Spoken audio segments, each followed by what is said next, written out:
Professor Kamil Toker is from Turkey. Welcome.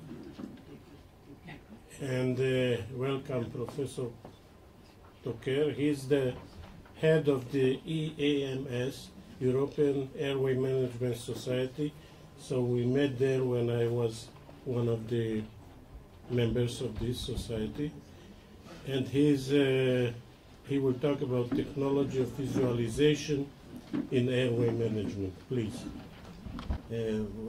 For his kind invitation. It's a great opportunity for me to address such a role. Actually, I have retired from university for a few months ago, and now I'm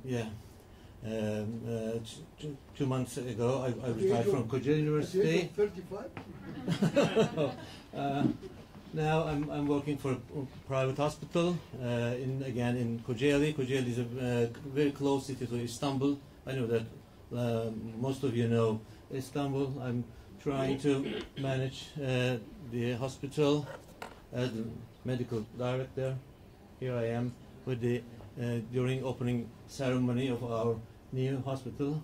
I'm also representing European Airway Management Society as the president of at present. I have 2 months.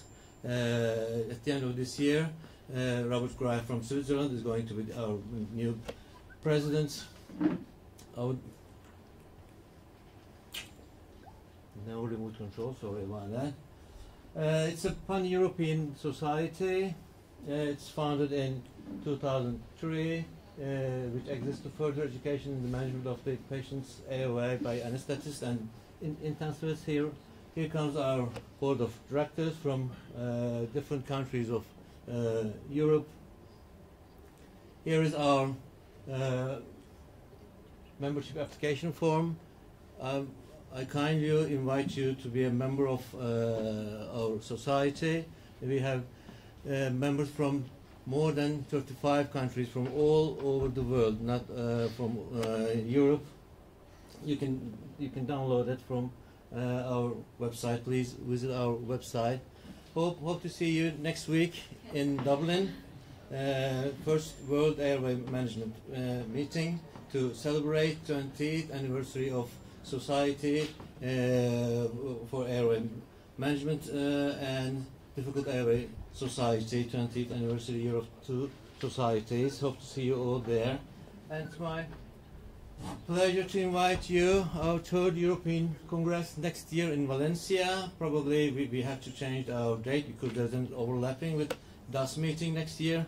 Probably we will have to change it the date of our meeting because I recognize today that unfortunately there's an overlapping. Unfortunately there is no conflict of interest. Probably the technology for anesthesia started like this elsewhere, and I don't know when. And probably there is no one worked with this anesthesia workstation. But I worked with this iris T-piece. Maybe some of you worked with this iris T-piece. This is another one from 1950s, an anesthesia workstation. This is from 1970s. I really did work with this machine during my residency. I'm not too old, but our machines were all during my residency. I'm still working like this workstation. So there's a really continuous change over time, especially in anesthesia. What about airway management? Once upon a time, we were heroes. We could do everything with our very, very faithful friends, Macintosh blades. It's our the only friends. I would like to share with you a survey done by a group, Creative Medical Research. It was done in March in 2013 in Western European countries with more than 100 anesthetists. A self-completion survey. They had asked some questions. In your view, what technologies in anesthesia are currently seeing the fastest growth and why. The first was ultrasound and regional anesthesia, because second was cardiac output monitors, and the third was non-invasive monitoring. And then airway management and the fastest growth was with video laryngoscopes and single-use bronchoscopes. Video laryngoscopes enhance visualization of the glottic opening during intubation, and I'm not sure about it, but they say that it will be the normal way of intubation in the future. Probably we'll discuss at the end. In your view, where in anesthesia would you most like to see device safety improved? It's okay that the first patient monitoring took place in the first place. Second is airway management. Despite general anesthesia, infusion pumps, ventilation are after airway management. Please explain why you feel device safety needs to be improved in these areas and what is needed to achieve this. To reduce the risk of failure in airway management, it strongly demands on for device development because of increasing bariatric patients with respiratory issues. The incidence of difficult airway increases, and to reduce failed airway management, not to see, cannot ventilate, cannot intubate situations, airway management will be important. The main issue is the expensive of the new devices. Let's have a look at what happened from the historical perspective. Actually, human being was very keen to have a look into his body inside, and started very early to see. The first description dates to Hippocrates in Greece. There are a lot of cornerstones from Hippocrates up to date. I don't want to show it you all, but probably you'll remember Robert Miller with his blade that we are still using, and Sir Robert McIntosh also, the inventor of our faithful friend. After this is the prototype of McIntosh laryngoscope. After 1940s, a revolution occurred in 1950s. Actually, it's a fiber optic revolution, let's say, the development of fiber optics. Actually, fiber optic technology was invented in early 19th century, not in 20th century, but it reflected to medicine in 20th century after 1950s. What about the role of McIntosh in airway management? Up to the year 2000, there was no doubts, no discussion. It was our really first device to manage the airway. But seeing is believing. So after the revolution, after the fiber optic revolution, something changed. I'm not sure if it is correct, but I decided to divide visualization of airway into 4 H: indirect H, direct H, indirect H, and afterwards I don't know what will happen. In 1966, the first flexible bronchoscope was invented by a Japanese colleague, and in 1970s, Katzenberger invented an optical stylet with fixed curve, with malleable or semi-malleable tip. And the development of rigid fiber optic laryngoscopes or optical stylets provided some benefits, such as an eyepiece, which can be attachable to optional video camera to see in a screen. They also provide a non-inline side of view, and the use of a dedicated monitor with an attached video camera. You can see a lot of optical laryngoscopes, flexible, non-flexible, with malleable or non-malleable tips. And these configurations embody the concept of video laryngoscopy. It started with 1990, but in 2001, Dr. John Passy in Canada invented the first video laryngoscope, and then Berkshire Kaplan, McGrath, then CMAC stores took place in the market. There are a lot of video laryngoscopes now in the market with different features. It's a form that, if we define it, it's a form of indirect laryngoscopy in which visualization of the larynx is performed with a fiber optic or digital laryngoscope. Probably everybody or the anesthetists in this hall know that it increases the view of the view of the glottic opening. If you look with your naked eye, you have just only 15 degrees view.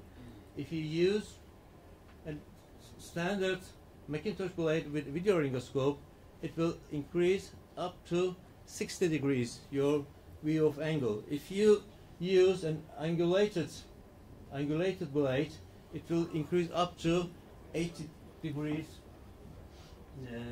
view angle.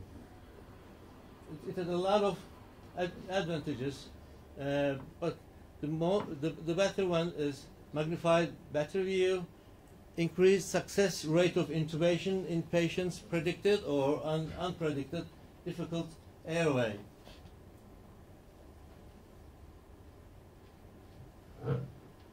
Less extension and flexion of the head and neck. I mean, you can intubate in neutral position with neck immobility, less pressure on the neck, shorter intubation period with less effort in terms of optimizing maneuvers. Moreover, it's really a good teaching tool. You can share the image with your colleagues, and you can record the whole procedure according to your device capability, especially for medical legal issues.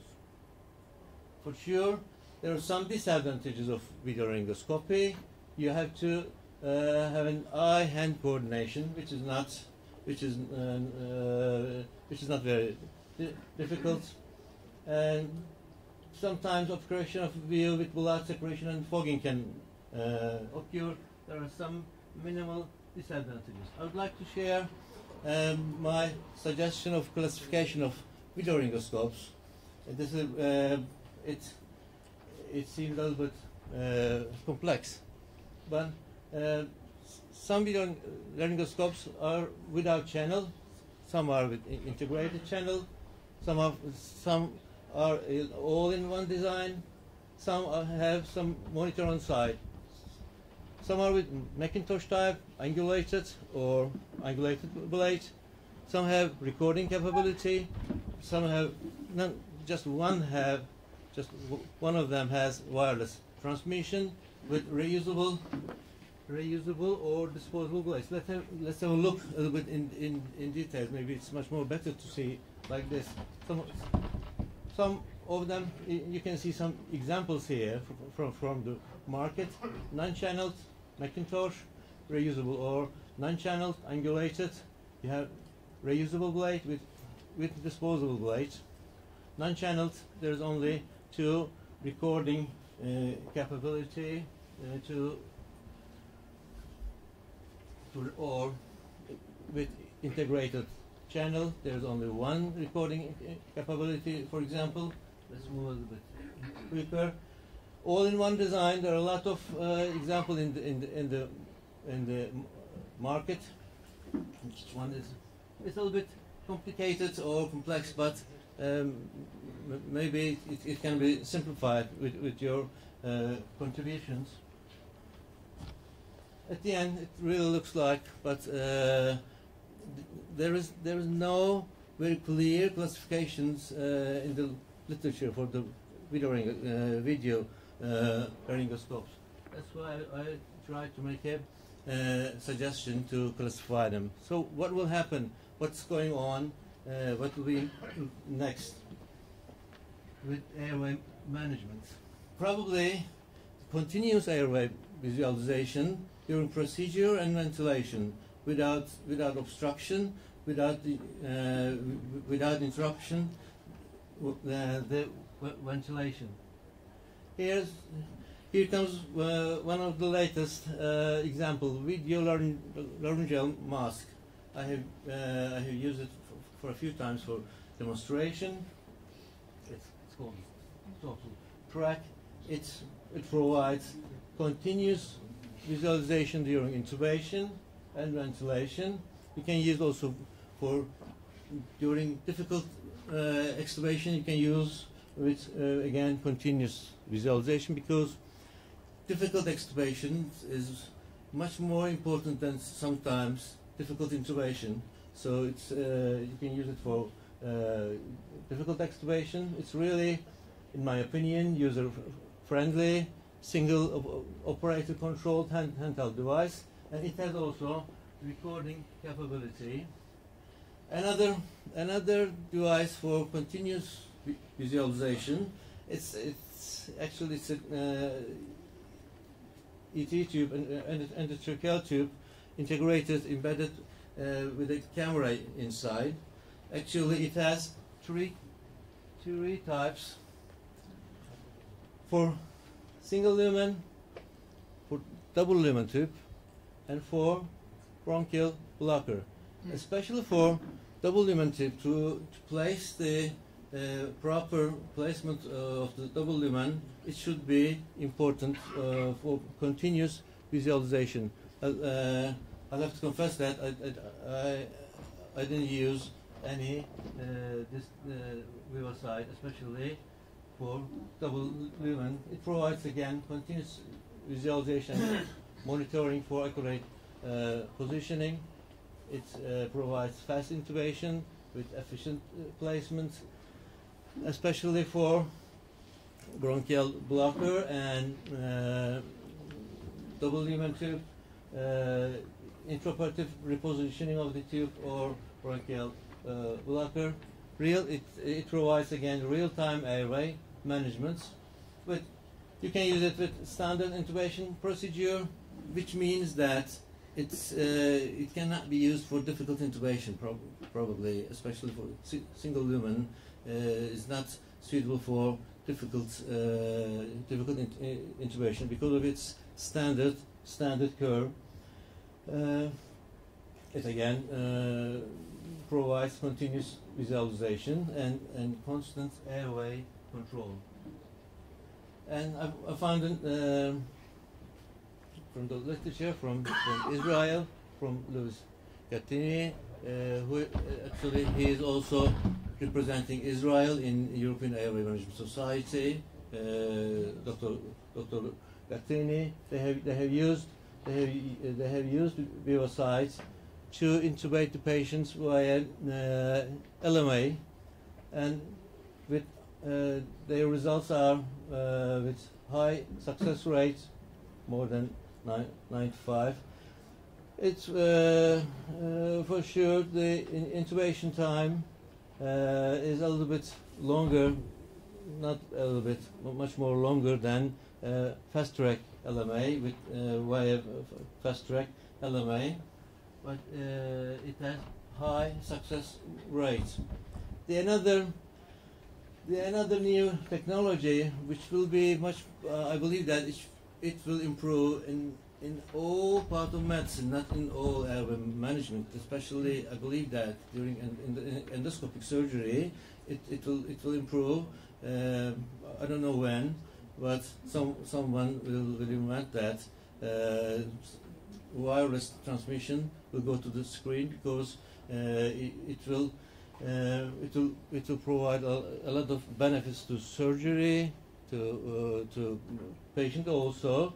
There is only one device which provides which provides wireless transmission, a track to your smartphone, iPhone, or any kind of device which has Bluetooth.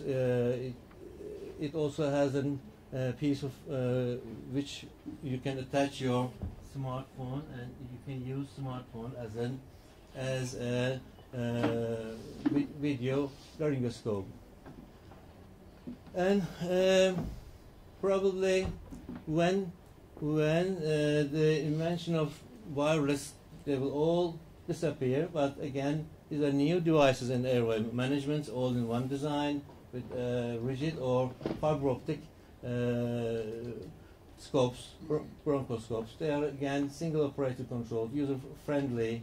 Just I'll have to say that I'm using this one a little bit heavy to handle it. You know, it's not you can use by yourself, but it's a little bit heavy to manipulate. I have to say. For sure, it's easy to carry remote locations, especially for emergency departments, out of hospital locations, and both of them, most of them, let me say, have remote capability. And this is not new. This is more than 10 years ago. But the question, I believe, that didn't change. Where are we now, and where are we going in concerning airway management? Richard Cooper asked it 10 years ago. I think this question remains the same. The development of visualization methods of airway will go on further. I don't know where and how, but early new technology depends upon how well the training is an old technique, the end of your life, it's an obsolete. Our dear friend, our faithful friend, no, probably no. But the question is, we know that seeing is believing. Will it be this gold standard in airway management still? Maybe we will discuss that. If Macintosh gold standard or not, because somebody insists that video laryngoscopy is going to be the routine device for routine airway management. Your contribution. Thank you.